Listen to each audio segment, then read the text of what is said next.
Podcastirmãos.com. Olá, pessoas! Podcastirmãos.com literário de número 1 entrando no ar. Eu sou Paulinho, estou aqui com a esposinha Adriana, que é uma devoradora de livros. Ufa, ainda bem que você falou que é de livros. Mas também sou devoradora de outra coisa. Eu sou a Adriana e eu estou aqui com o Thiago, que a hora que ele quiser ser escritor de livro, ele já pode, porque ele já tem nome de escritor, né? Thiago André Monteiro. Olha só. Olha isso. Pô, muito obrigado, eu nunca imaginei isso. Sempre pensei em usar as iniciais tipo C.S. Lewis, mas primeiro eu preciso pensar no livro, né? Eu sou o Thiago e eu estou aqui com a Carol, que tem nome de apelido.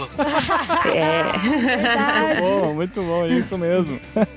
É verdade, o meu nome é Carol, não é Carolina, não é Caroline, e eu tô aqui com o Paulinho. E acreditem, todo fã pode virar podcaster. Que legal. Muito bom, gente. Olha só que surpresa. A gente adiantou isso no último podcast, mas não falou do que se tratava. É verdade. Mas estamos aqui para começar uma nova série. Na verdade, um novo selo dentro do podcastirmãos.com. Não é isso que as editoras fazem? Então a gente tá fazendo aqui um novo selo dentro do podcastirmãos.com, porque agora todo mês, pelo menos essa é a proposta inicial, vai depender dos nossos parceiros. Todo mês a gente quer entrar aqui na programação do podcastirmãos.com para falar sobre livros, a nossa paixão. Sim. Vocês já viram em programas anteriores que a gente falou no programa do Amor pelos Livros, né, em que a gente lançou a campanha dos 100 livros que todo cristão deve ler, de como a gente curte livros e a gente conhece o Tan, que tá aqui com a gente conheceu a Carol, que também são apaixonados por livros, criaram um clube do livro e a gente junto quer falar todo mês sobre uma obra especial que falou muito ao nosso coração. É verdade, eu não tenho nada a ver com a escolha. Eu sei que eu falei desse livro no Amor aos Livros, né? No podcast Amor ao Livro. Não tenho nada a ver com a escolha, mas confesso que eu fiquei muito feliz em abrir o Literário 001 com o livro do Tolstói, né, mãe? Do Tolstói. Livro do Tolstói, aquele lá que tem o Woody e o Buzz Lightyear. Amigo, estou aqui. Eu pensei que era do Dostoiévski. Cara, Nossa, eu confundia.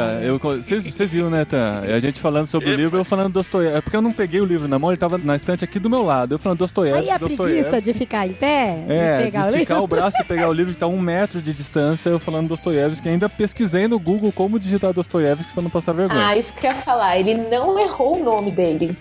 É verdade. Ai, gente, que vergonha. Que é muito mais difícil que Tolstói. Mas a gente vai falar desse livro do Tolstói porque ele veio no último box do Clube Ictus, que é nosso parceiro, que inclusive Ó, que é coincidentemente né? é fundado pelo Tan e pela Carol, que estão aqui com a gente. E foi legal porque a gente fez um unboxing desse box e a gente não sabia o que vinha ainda. E a Adri que abriu, eu filmei ela abrindo. Ah, foi legal. Ela ficou tão feliz de ter vindo esse livro aqui, porque saber que todo mundo que tá recebendo o box tá recebendo esse livro também. Sim. Porque realmente é um livro que falou muito com a gente, muito inspirador, muito questionador, mas muito acalentador também. Ele traduz em palavras aquilo que muitas vezes a gente pensa e não consegue concretizar de alguma forma esse pensamento. Por isso que é genial, né? Inclusive, eu gostaria de aproveitar o programa aqui, deixar é ótimo, né? Eu fiquei tão feliz de abrir o unboxing de vocês, porque eu não sei o que aconteceu com o meu livro. Você está ouvindo, se eu emprestei o livro pra você, me devolva, por favor. É fácil de achar, porque ele tem as páginas tem a lombadinha vermelha. Então, aí a hora que eu abri, falei, ai, que bom, recuperei. Não é o meu, mas tá indo. Ah, você tá com o do clube, é isso? Eu tô com o do clube. O seu é original. Então, e o meu original eu posso rabiscar porque eu tenho essa liberdade. Agora, quando eu compartilho o livro com o Paulinho, eu não posso rabiscar.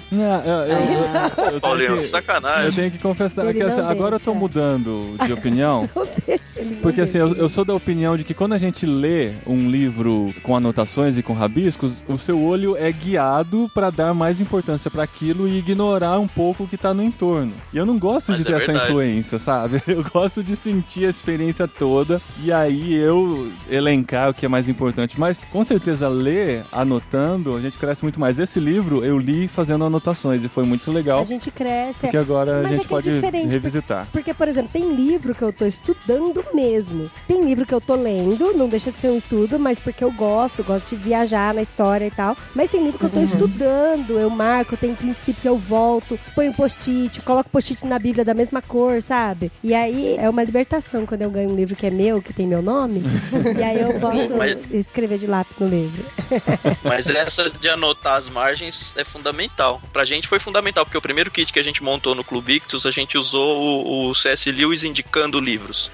E aí, na verdade, ele tava morto já, mas 2 autores escreveram um livro depois de visitarem a biblioteca pessoal dele, onde tiveram acesso aos livros dele, e aí eles pegaram as anotações de imagem deles pra dizer quais foram os livros que mais os influenciaram. Olha que legal, olha só. Eu continua anotando seus livros. E eu cerceando esse registro histórico pra posteridade da minha esposa. Verdade. Que legal. Imagina quanto vai valer um livro com anotações da Adriana daqui. Não, e ó, eu digo anos. mais, eu empresto muito livro, né? E eu empresto e aí ele não volta nunca mais. Mas livros são como que é a frase lá? Livros são como pássaros. Não sei, eu acho que eu que tô criando essa frase. Que depois que você solta, ele deve... Da gaiolinha não volta mais, Ele né? deve encontrar o mundo. Nossa, fofo, muito ruim. Não, mas teve uma amiga minha que falou, nossa, eu li uns pedaços do livro e não tava entendendo. Aí quando eu vi sua anotação, eu entendi. Aí, tá vendo? Olha só, a revista legal. atualizada e explicada.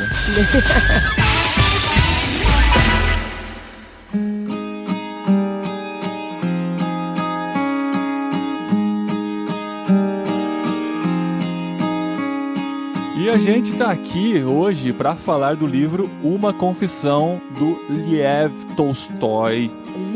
Lev Tolstói. E eu descobri que existe também a versão Leon Tolstói, eu acho que mais nas línguas latinas, né? No português, no espanhol, alguns chamam de Leon. Talvez Lev em russo seja traduzido por leão em português. Olha só a minha teoria. Hoje tá aí. Ele conta com tanta vontade. Não precisa nem pesquisar, vamos assumir isso como verdade a partir de agora. Lev em russo é leão. E esse livro que a gente está apresentando aqui hoje foi escrito na fase final de sua vida. Isso lá no século XIX. 1879. Ele que nasceu em 1828, lá na Rússia. A gente acabou de sair da Copa do Mundo e eu lendo aqui a biografia dele, reconhecendo várias cidades que foram sedes dos Jogos da Copa. Sim, esse autor é muito famoso. São 2 principais obras dele, assim, que acho que se disser todo mundo os conhece, é Guerra e Paz e Ana Karenina. E é bem interessante a gente pensar que quando ele pensou nesse livro, Uma Confissão, ele já era um autor famoso, um autor rico, o que acho que pra mim deu muito mais brilho à questão filosófica. Ele era aquela pessoa que não precisava se preocupar com mais nada na vida. O pessoal, quando pensa em Tolstói, só pensa nessas 2 obras, mas ele, na verdade, é um grande poeta, né? Na verdade, ele ganhou muito dinheiro com poesia. E ele também, antes de Guerra e Paz e escrever qualquer outra coisa, ele participou de guerras, né? Sim, ele foi soldado na Guerra da Crimeia, de 1853 a 1856, em que a França, a Inglaterra e a Sardenha se aliaram à Turquia contra a Rússia. Então ele foi soldado, ele participou e ele tinha propriedade para escrever sobre guerra, né? Exatamente. E ele gostava muito de duelos. Então ele fala que ele gostava de chamar os homens para duelar porque ele gostava de matar. Então ele era meio sanguinário, ele era meio sinistro, né? Na adolescência, né, ele teve uma fase da vida, porque ele nasceu na igreja ortodoxa. E ele foi criado com as tradições da igreja e tal, sem entender muito, né, o sentido, e ele percebeu que a fé dele era a fé dos pais, a fé da sociedade que ele estava inserido e tal, até que ele começou a ser questionado dessa fé, ele começou a questionar-se e ser questionado pelos próprios irmãos que não estavam mais vivendo aquela fé. Aí ele caiu nessa, aos 16 anos, de entender que aquilo não valia mais nada, o que importava era viver a vida do jeito que ela estava sendo apresentada. Aí ele começou a se envolver com essas lutas, com a bebedeira e tudo mais, e se afastou totalmente da fé, até que ele voltou a ter esses questionamentos, principalmente com relação ao sentido da vida, né, cara? Mas esses questionamentos vieram bem depois que ele escreveu os livros, né, Guerra e Paz e Ana Karenina, não foi? Logo assim, depois que ele voltou, ele ficou um gap bem grande, de quase 30 anos. Sim. Ele vive na vida mas nos personagens desses livros, eu não li esses livros, né, eu tenho que deixar claro isso, mas assim, na introdução aqui do livro Uma Confissão Confissão, o tradutor que faz a introdução, ele fala que esses questionamentos que a gente lê no livro Uma Confissão estão presentes nos personagens desses dois grandes livros. Isso é muito interessante, porque mesmo que ele ainda não tivesse catalogado isso de alguma forma, ele já expressava isso através do alter ego que ele tinha nos personagens, né? Sabe uma coisa que eu achei muito interessante, assim, da gente gravar sobre esse livro e até levantar esses questionamentos do Tolstói? É porque ele é um autor que é muito conhecido no meio secular, digamos, né? Porque eu ele tava é um dos grandes autores da humanidade, sim, assim. Eu vi que tem referências dele, assim, em vários outros filmes, vários outros livros, né? É uma obra clássica, literária, e é interessante que, assim, quando a gente, por exemplo, aqui do podcast Irmãos.com e junto com vocês do Clube Ictus, quis gravar o Literário 001, eu achei interessante a gente escolher essa obra porque é uma obra que não é dita somente confessional cristã, né? De um autor, apesar pelo de menos. Apesar pega bem mal. Mas é que a editora que publicou, né, a tradução do Rubens Figueiredo desse livro é a Mundo Cristão. Mas é interessante que quando eu tava pesquisando sobre o livro, eu tava pesquisando sobre a vida do Tolstói, sobre a história que envolvia o livro, eu achei muitos sites não cristãos falando sobre a obra. Sim. Então, cara, essa fazem parte da obra do Tolstói, né? Faz parte de Guerra e Paz, faz parte de Ana Karenina e faz parte de Uma Confissão, assim como outros tantos livros. Então, quem vai se aprofundar na obra dele vai acabar se deparando com esse livro. É muito legal. Eu vi, por exemplo, no site da Época, na revista Folha São Paulo, no Estadão. Não tem como ignorar. Mesmo. Bem legal. Nessa parte aí, eu tive uma experiência interessante, porque eu ouço muito resenha de livros em YouTube, então eu sigo alguns booktubers. E teve um cara, eu suspeito que ele seja ateu, não tenho certeza, mas eu vi resenhas em booktubers cristãos desse livro, que obviamente vão puxar a sardinha pro lado do cristianismo. E esse cara colocou assim, ele foi fazer a resenha porque afinal de contas é um livro do grande Tolstói, né? Mas é interessante como ele deprecia até o pensamento do próprio Tolstói, ou das conclusões a que o Tolstói chega no final, porque ele fala, aqui não sei bem, né? E o que eu achei muito interessante é perceber a forma com que as pessoas transportam a cosmovisão própria delas até pra interpretação do livro, mesmo sendo um autor clássico como é o Tolstói. Até a ideia do Clube Ictus é meio que isso, né? A gente tentar ler qualquer tipo de livro com óculos cristãos. E esse degradê que deu entre um cristão falando sobre um livro e um não cristão falando sobre o mesmo livro, até depreciando algumas ideias, me deu mais um insight da necessidade realmente da gente ter uma experiência literária, nós cristãos, uma experiência literária rica, sem perder a nossa cosmovisão. Outra coisa que eu queria falar, aproveitando o fato dele ser um clássico, uma experiência pessoal, assim. Eu sempre eu sempre ouvi, né? Fulano de tal, clássico, Dostoiévski, ou Tolstói, ou tantos outros autores, e meio que a gente tem um medo de começar a ler esses autores, porque já tem como pressuposto de que, cara, eu não vou entender nada, o que ele vai falar pra mim tá muito acima da minha mente. O meu medo era, isso foi escrito há tanto tempo, cara, o raciocínio dele era tão diferente dos nossos tempos de hoje. Quantos anos aí? 140 anos praticamente que o livro foi escrito. Deve ser um negócio muito rebuscado, né? Aqueles parágrafos que a gente tem que ler 5 vezes pra conseguir entender o que ele tá querendo dizer. Eu tive essa mesma sensação, tá? Antes de começar a ler, esse mesmo medo. Não, cara, é muito simples. E conforme a gente entra, não só esse, mas conforme a gente entra pros clássicos, a gente percebe que, cara, eram pessoas como nós, assim, era gente como a gente, e escrevendo sobre a mesma angústia da vida que a gente sofre hoje. E não dá pra tirar o mérito dos tradutores também, que fazem um trabalho magnífico de transportar isso pra forma que a gente entenda, né? Eu tenho certeza que ele não faz adaptações do conteúdo, mas ele tenta traduzir aquilo que está sendo falado de forma que seja mais compreensível para a sociedade atual e na língua portuguesa, né? Será que se eu ler de novo Surpreendido pela Alegria do C.S. Lewis, eu vou entender? Porque eu tive Você sabe que a alegria ali é a esposa dele, né? A Joy. A Joy, né? É verdade. Eu tive que ler esse livro junto com o outro, cara. O C.S. Lewis é mais rebuscado nesse livro. Nesse livro especificamente. Sim, no Cristianismo Puro e Simples. Mas a proposta dos dois é muito parecida, né? Em que eles contam seus questionamentos, contam toda essa jornada para chegar até a fé, para chegar até o imaterial. E o Tolstói faz isso de forma fantástica, assim. Ele desenvolve um raciocínio, só pra você que não leu ainda, a gente não vai dar spoiler, fica tranquilo. Acho que eu tô falando isso tarde demais, né? Pra quem já ouviu até aqui, a gente não vai dar spoiler. Mas a premissa do livro é basicamente isso. Ele conta a jornada dele desde pequeno, essa jornada de descoberta da razão e do conhecimento, e tenta, a partir disso, responder a pergunta básica básica do ser humano. Qual que é o sentido da vida? É 42, a gente já sabia a resposta. Se ele tivesse perguntado. Ele acho que ele nasceu muito antes desse tempo. Mas... O Douglas Adams, né? Nessa... Viu? Mas eu acho que vale a pena a gente contar pelo menos a ilustração do Poço pra galera entender qual que era o questionamento maior da vida dele. O que você acha? Mas antes da ilustração do Poço, Audrey, eu queria até pegar um gancho do que a Carol tinha dito, de que ele gostava de matar e tal. Logo no comecinho do livro, ele fala que ele defende a ideia do progresso da humanidade, que a humanidade, ela vive pra progredir. E acho que era muito, até a bandeira brasileira tem muito disso, né? Ordem e progresso. E de que a sociedade, pensando ela de uma forma global, ela tem como objetivo sempre crescer. E aí ele fala, bem, então não é um spoiler, quando é muito no comecinho do livro, né? Não. É tipo o teaser. Tá no trailer. Ele fala assim: em minha temporada em Paris, a execução pública de uma pena de morte denunciou pra mim a precariedade da minha superstição no progresso. E aí que começa a ruir pra ele a ideia de que, cara, a sociedade na verdade não está progredindo, ainda existe pena de morte, sabe? Que sentido que faz, né? Ele tá desenvolvendo um raciocínio tão grande sobre o que motivava a vida da sociedade naquela época. De repente ele se depara com uma guilhotina e um corpo caindo de um lado e a cabeça caindo do outro. Ele fala, onde que eu consigo achar explicação em toda essa teoria pra isso que eu tô vendo agora?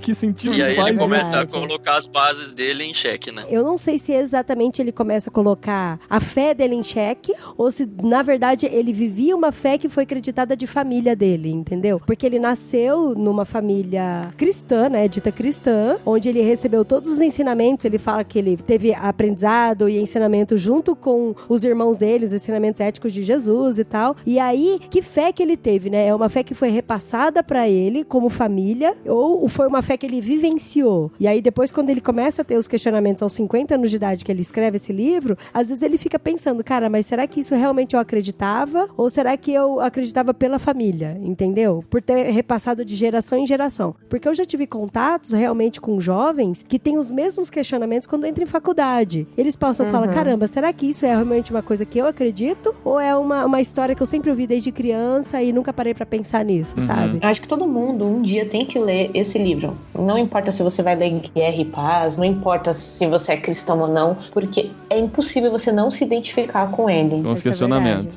Eu comecei a ler esse livro e eu falei pro Tan, eu tô com medo, eu tô morrendo de medo de ler esse livro. Ele, por quê? Eu falei, porque eu tô me vendo, né? Onde vai dar, né? Só que assim, esse livro tem um perigo, porque se você começar, você tem que ir até o fim.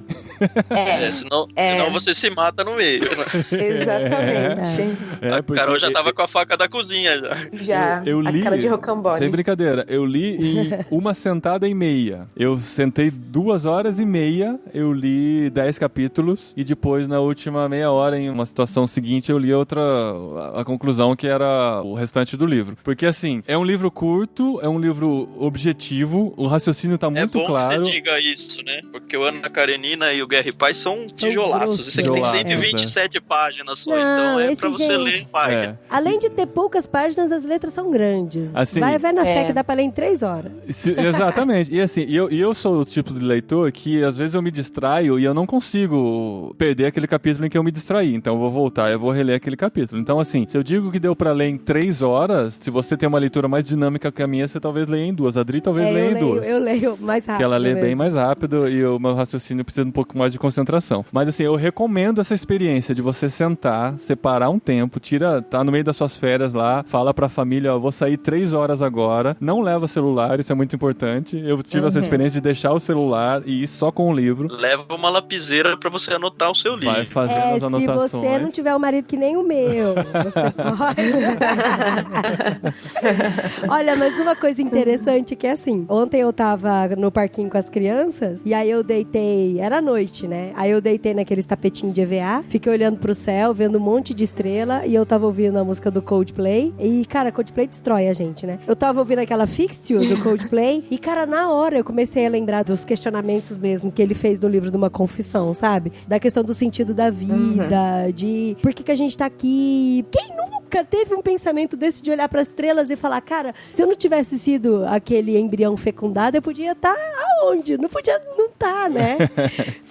Não é? Acho que todo mundo já pensou isso alguma vez na vida. E por que ele vai longe nesse pensamento? E aí ele começa a pensar por que a humanidade toda está aqui, né? Porque, a princípio, ele está muito centrado na sua discussão pessoal. Mas daí ele começa a entender que a vida só faz sentido porque chegou até ele tem condições de questionar o que ele está vivendo, né? E daí por diante é um raciocínio realmente que, se você conseguir dedicar um tempo para ele, você vai sair transformado da leitura desse livro. E outra coisa interessante é que, assim, às vezes as pessoas pensam que a gente só tem esses pensamentos quando a gente tá no fundo do poço. Mas ele era rico pra caramba, super conceituado, muito conhecido, escritor mega elogiado, tinha uma esposa amada, uma família, um casão. Engraçado, ele fala assim, eu ganho dinheiro não sei nem como, né? Que ele tem terras e posses, ele não sabe nem como cuidar e ele ganha. Aí né? eu lembrei que ele tinha um terreno em Samara. É mesmo? Uma das séries da Copa do Mundo. Olha só. Olha aí. Um terreno não, era uma propriedade de 2 hectares, uma coisa assim, né? Um terreno. Isso. E aí é interessante que ele falou que ele tinha uma vida boa, não tava em crise pessoal nem nada, né? E aí foi quando ele começou a despertar isso de por quê, né? Mas daí em diante é você que vai buscar e a gente recomenda muito que você leia. Mas eu quero falar da Ilustração do Poço. Vamos falar da Ilustração do Poço. Carol, Todo mundo falar? quer falar da Ilustração do Poço, que está no capítulo 4. E assim, você não tem como sair dessa vida sem conhecer a Ilustração do Poço. Realmente. Não, eu tava lendo esse livro aqui na igreja, eu li por 2 domingos seguidas, né? Aí um amigo meu, o primeiro domingo eu li, falei, cara, esse livro é muito louco e tal, não sei o quê. E ele é jovem / adolescente, e ele falou, que livro que é esse, Tri? Eu falei, o 13 Reasons Why do Tolstói, né? Daí ele falou, nossa, que da hora! Mas e ele, se mata ou não se mata? Eu falei, não sei, ainda não terminei de ler. Daí... Aí só faltava o último capítulo terminar assim, nota do editor. Ele terminou aqui esse livro porque, enfim, as coisas pioraram. Mas não foi isso, Paulinho? Então, já tá dando spoiler, né, marido? Quem conhece um pouco da vida do cara sabe como ele morreu, né? Não, ele já tinha escrito tudo que foi relevante, foi a última obra quase terminada, né? É verdade. Enfim, fica aí o ponto de interrogação. Pode ser que eu tenha blefado. Aí no primeiro domingo eu tava super empolgada, eu falei pra ele do 13 Reasons Why, e era bem na época que tinha lançado a primeira edição, né, da série. Era temporada também conhecida. E aí ele ficou, nossa, que da hora, depois eu quero ler. Aí quando foi no segundo domingo, eu falei, Alex, não lê o livro não. Ele falou, Dri, você tá maluca, primeiro domingo você fala que o livro é sensacional, o segundo você fala pra não ler? Eu falei, então, cara, porque é complicado, né? Aí eu peguei e contei pra ele a Ilustração do Poço. E a Ilustração do Poço é o seguinte, é um conto chinês. É chinês, amor?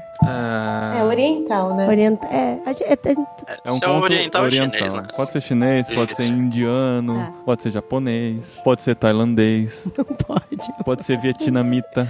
Tá bom, ele tá querendo falar pra você. Tô gastando minha geografia. Pode ser russo do lado oriente da Rússia. Olha só, o que mais? Vamos deixar ele falar. Vamos lá. Aí o Tolstói, ele fala assim no livro dele que existe uma pessoa que está correndo num terreno e aí ele está fugindo de uma grande fera, um animal e tal. E aí, pra ele se salvar, ele pulou dentro de um poço seco. Só que antes dele cair até... A hora que ele pulou no poço seco, antes dele chegar até o fundo, ele percebe que tem um dragão de boca aberta com dentes gigantes lá, pronto pra devorá-lo. Aí ele se estica e pega e... Deixa eu fazer minha adaptação, amor. Tô te ajudando, tô te ajudando. Eu tô falando. Aí você tá procurando palavras, eu tô mostrando no livro. Eu vou falar que é parafraseado por mim, porque eu tô lendo, o Paulinho tá colocando o dedinho em cima das palavras pra mim, mas aí eu me perco, amor, desculpa. Aí ele se joga no poço, a hora que ele percebe tem um dragão gigante com dentes afiados lá embaixo, pronto pra engolir ele. E ele, num ato de desespero, estica os braços e se agarra num galho, porque ele viu que tinha alguns galhos que estavam lá enroscados no poço, e ele agarrando naquele galho do poço, ele se vê, caramba, eu olho pra cima, tem uma fera pronta pra me devorar. Eu olho pra baixo, tem um dragão com dentes afiados pronto pra me engolir. E aí eu vou ficar de boa no galho. Mas aí quando ele percebe, ele olha bem aonde o galho está enraizado, tem um rato branco e um rato preto. E os ratos, eles se revezam pra roer o galinho. Então aí o ratinho preto vai lá e rói o galinho por um tempo. O ratinho branco vai lá e rói o galinho por um tempo. E aí no conto oriental diz que esse cara que estava preso no galho percebe que tem uma fonte que jorra gotinhas de mel pertinho dele. E ele virava a boca, abria a boca e engolia gotinhas de mel. E ele se ficava inebriado com aquelas gotinhas de mel, a ponto de às vezes até esquecer que se ele tentar sair, a fera engole, ou se ele se soltar do galho, o dragão vai engolir ele. Mas o que isso quer dizer, Dri? Quer dizer que o ratinho preto é a noite e o ratinho branco é o dia. Que são vidas, são a nossa vida que a gente tá passando, a gente tá agarrado no galho, e tudo que a gente faz da nossa vida, que é escrever livros, quer fazer viagens, quer trabalhar, quer fazer a nossa criação de filhos, e que tudo, em algum momento, isso nos dá prazer, são as gotas de mel que a gente tá tomando. E se correr? O bicho pega e se ficar, o bicho come. E que em algum momento, os ratos vão roer o galho e inevitavelmente você vai sumir. Você vai ser devorado. E é com essa palavra de esperança que a gente termina aqui esse podcast. É exatamente aí que você não pode parar no livro e pegar a gente faz isso no podcast. Olha só que exemplo que a gente tá dando. Não, então, porque aí quando ele... pelo que eu entendi no livro, ele deve ter contado essa ilustração do poço pra alguém, ou ele deve ter contado esses questionamentos de vida pra alguém, e aí as pessoas falavam pra ele assim, cara, para de buscar o sentido na vida, apenas viva a vida. E ele falou, pra mim não faz sentido eu ficar só buscando as gotas de mel. Eu já vi o dragão e eu já vi a fera, né? Então, e eu sei que elas estão por aí, então eu preciso tentar entender. Esse livro, além desse conto aí, ele tem várias ilustrações, assim, pra quem tem a chance de pregar, é uma oportunidade pra várias ideias aqui. Ele faz várias parábolas, né? E é legal de ler esse negócio russo, porque ele conta histórias que não são as histórias que a gente normalmente ouve de criança, acho que é de uma cultura totalmente diferente da nossa. Voltando um pouco ao que eu falei dos clássicos, depois de ler esse e alguns outros clássicos, eu comecei a perceber que, na verdade, eles se tornaram clássicos, não porque eles são difíceis, mas porque eles conseguem explicar de um jeito muito fácil aquilo que a gente pensa e sofre, mas não consegue traduzir em palavras. E aí eles traduzem isso pra gente. E aí por isso ele se tornou clássico. Porque tem coisa que às vezes as pessoas gostam de falar que gostam, simplesmente porque o negócio é tão rebuscado e complicado, que quando ela fala que gosta, ela mostra que ela é inteligente o suficiente pra entender aquilo. O que tá falando.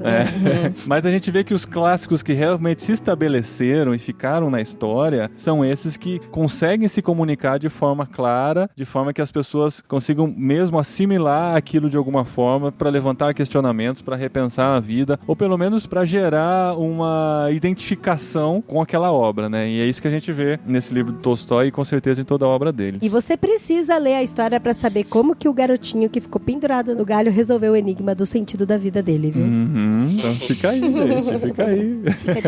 Espero. A gente espera muito que vocês tenham gostado desse formato, que a gente passe um pouquinho da nossa paixão pela leitura. Pode ser que não seja por esse livro ou por outro que você venha a se apaixonar por leitura. Se você já é apaixonado por leitura, entra nesse clube do livro com a gente. De todo mês a gente lê algum trabalho, compartilhar juntos aqui e espalhar essa paixão pela literatura.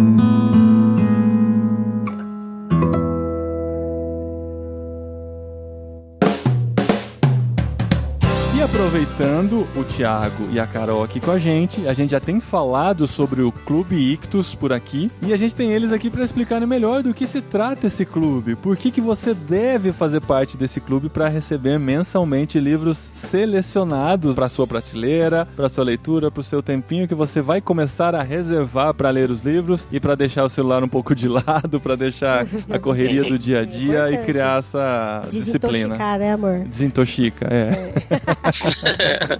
Então, pra quem não conhece, o Clube Ictus é um clube de assinatura, mas é muito mais do que isso. A gente quer se tornar uma comunidade de pessoas que estejam prontas a partilhar a experiência de leituras, como a gente fez aqui agora com Tolstói. A gente quer isso pros nossos associados e a gente quer levar pra vocês só a nata da nata. Essa que é a verdade. E a gente que já recebeu os primeiros livros do clube aqui, a gente comprova isso, cara. Isso não é verdade. Não é qualquer coisa que vem, não. Boa atrás da outra. E eu acho muito sensacional a ideia do peixe grande, gente. Nossa, é muito legal. O que é o peixe grande? Isso que a Carol falou da nata, é assim. A gente abriu o clube bem com motivações egoístas, assim, eu tenho que admitir. Porque assim, eu e a Carol... uma confissão do Thiago André Monteiro.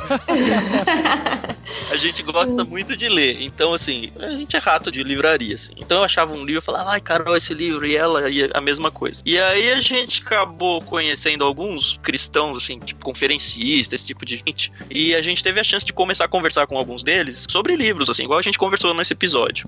O que pra mim virou a chave foi o dia em que eu visitei a casa de um deles, e assim, a casa deles tem mais livro do que parede, assim, é um negócio muito louco. Que da hora. E aí foi uma tarde muito gostosa, onde ele falou, olha, porque esse livro, não sei o que, ele punha na minha mão. E aí falava do livro. E a mesma coisa de um outro livro, e de um outro livro. E aí eu falei, cara, que Zé Mané sou eu e a minha biblioteca, né? E olha que tem gente que acha que eu tenho muito livro. Mas aí eu pensei, cara, se eu já me desfruto pra caramba nessa conversa que eu tenho com a Carol, se eu conseguir chegar nessas pessoas que são pessoas vividas, que têm um cristianismo bem solidificado, que são referências cristãs, é o termo que a gente usou, e que são apaixonadas por livros e tiveram com certeza infinitamente mais contato e experiências literárias do que eu, se eu conseguir fazer eles me dizerem qual foi a nata do que influenciou a vida deles, eu vou ter livros infinitos pra ler na minha vida e eu vou poder desfrutar demais. E aí, essa ideia foi sendo construída e a gente pensou, não, vamos criar um clube então, onde a gente vai entrevistar essas pessoas, autores, conferencistas, pastores, missionários. O único critério nosso é que essa pessoa seja uma pessoa séria no cristianismo, porque a gente quer manter os óculos cristãos. Só que é muito legal ver que essas pessoas, elas indicam livros que não necessariamente são cristãos. Os livros que mais marcaram a vida delas, muitas das vezes, talvez até a maioria, não são livros cristãos, alguns até contrários ao cristianismo. E isso juntou muito com a mesma forma com que eu pensava e que a Carol pensava. E a gente falou, vamos montar então um clube onde a gente entrevista essas pessoas, elas indicam os livros que elas mais foram impactadas e a gente coloca esses livros nos kits.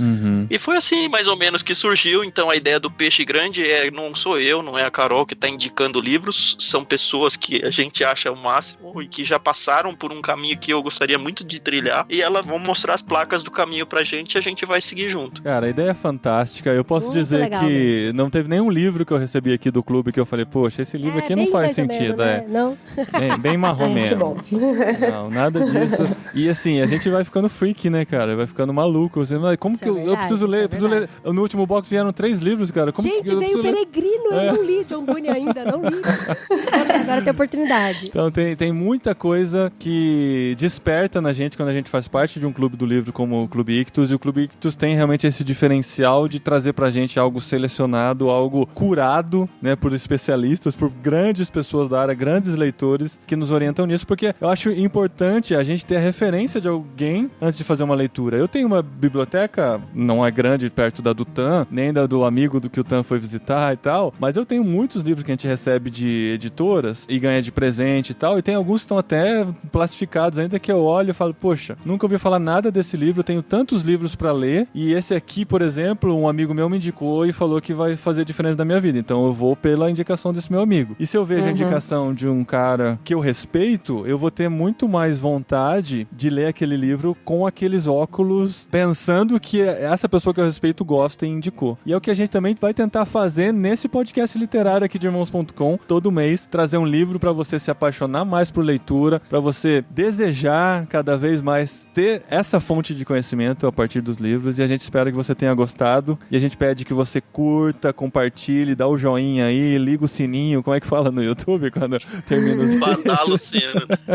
E a gente quer que você nos ajude a espalhar essa palavra, espalhar esse novo selo do podcast Irmãos.com pra gente levar a literatura pra todo mundo aí. E comenta aí se você leu o livro, né? Não necessariamente Sem spoiler. esse livro.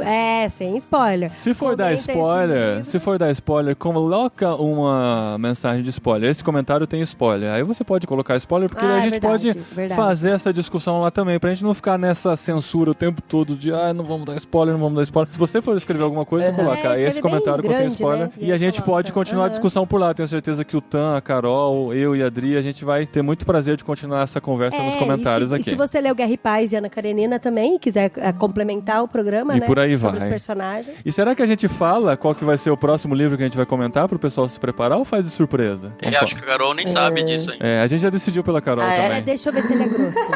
Não é muito não, não é muito não. Não é não. É a mesma coisa que esse aqui.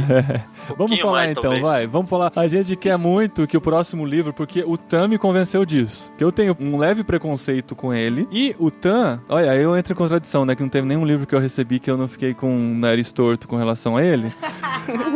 Mas esse veio num kit do Clube Ictus e, assim, eu tenho um certo preconceito com ele porque eu primeiro vi o filme e tem algumas coisas nele que me geraram um certo desconforto. Aí o Tan, compartilhando isso comigo, falou desse mesmo desconforto, mas ele encarou, caiu de cabeça e tá apaixonado. Ele não viu o filme, exatamente. O meu desconforto é porque eu li muito novo. Você leu na adolescência e tal. E ele nos incentivou, então a gente tem um mês aí pra ler. E você também que tem esse livro em casa, ou pode já até buscar pra participar do nosso próximo bate-papo, que é de John Bunyan, O Peregrino. Fala do seu preconceito, só pra quebrar de quem tem esse preconceito também, o Tan. Esse livro eu li, eu não lembro exatamente a idade, mas era de adolescência pra juventude. Eu comecei a ler, eu não sei se eu peguei uma tradução ruim, e assim, eu li, eu falei, nossa, mas que livro chato, mas chato. E eu falei, não é possível que esse negócio aqui é famoso, é clássico, é o segundo livro mais lido depois da Bíblia na história. E beleza. Aí, por um acaso, esse mesmo cara que eu citei, que eu fui visitar a biblioteca, a gente tava almoçando um dia e eu comentei isso com ele. Aí ele falou, lê de novo, porque você já tinha, sei lá, eu sou formado em seminário também, né? Não que precise, mas ele falou, você já tinha isso? Já tinha se formado? E tudo. Eu falei, não, eu era criança, adolescente. Aí ele falou, lê de novo. Aí ele falou um pouco sobre o que é alegoria pra mim e tudo. Aí eu falei, tá bom. Fui, peguei o livro, acho que numa tradução diferente, comecei a ler. E, cara, ele fala tanto da minha vida, ele fala tanto da vida dos cristãos que eu tenho em volta, ele fala tanto da vida dos não cristãos que tem em volta da minha vida. Ele desenha, assim, a minha vida como se fosse uma criança desenhando pra mim realmente tudo o que é e o que pensa a minha alma, sabe? Chega por aí, tá? Olha que esse trailer tá grande. Vamos deixar as expectativas pro próximo, mas vamos fazer um negócio diferente no próximo. Como a gente tá avisando antes, no próximo vai ter spoiler, combinado? Beleza. Porque a gente já mostrou aqui por que vale a pena ler, você vai ler, você que já tem, já não tem, vai atrás, assina o Clube Ictus, pede esse livro, sei lá, dá seu jeito aí. É da Mundo Cristão também, e a Mundo Cristão vai ter que pagar nós, hein? Segundo na Mundo Cristão, você conhece sim? Alô, Jaqueline Lima. Alô, Maurício Zagari, tamo aqui, ó. Mas enfim, vamos falar do Peregrino no próximo programa do Literário aqui de Irmãos.com. Beleza, gente? E a gente tem uma surpresa final aí, hein? Tem surpresa? É surpresa pra mim também? Conversei com a Carol agora há pouco e a chefia aprovou o sorteio de um kit. Eu acho que vai ser o primeiro kit que a gente entregou. Que legal. Mas é um kit antigo do Clube Ictus. E aí você pensa aí o jeito que você quer fazer esse sorteio linkado com o podcast que a gente tá lançando. Agora sim, de improviso? Mas vamos ver se você é bom de improviso. Uma hora depois. Então vamos fazer o seguinte, como esse selo é novo dentro do podcast Irmãos.com, a gente precisa fazer ele ser conhecido. E o que eu proponho vamos fazer uma imagem quadrada no formato de Instagram e vamos colocar neste post aqui do podcast. Você, ouvinte, vai entrar no post do podcast Irmãos.com, vai salvar a imagem do seu celular, vai postar no seu Instagram e vai marcar Irmãos.com e Clube Ictus e vai convidar as pessoas a ouvirem esse podcast. Pode ser? Pode ser, mas a pessoa tem que seguir o Clube Ictus e tem que seguir Irmãos.com também. Segue o Clube Ictus, segue Irmãos.com, posta a imagem, marca o Clube Ictus, marca Irmãos.com e faz uma divulgação desse podcast pra galera aí. É isso aí, galera. Bora na criatividade aí, bora ganhar o kit aí. E a gente vai sortear entre as pessoas que fizerem isso e você, mesmo que não ganhe no sorteio, vai ajudar a gente na divulgação desse programa. Porque você também é apaixonado por livro. É isso aí. Beleza, galera? Valeu, Tan. Valeu, Carol. Valeu, Até Carol. quando? Até daqui 4 semanas. Combinado? Legal. Aí, Beleza. tá ótimo. Valeu. Beleza. Até mais. Obrigada, gente. Tchau, pessoal.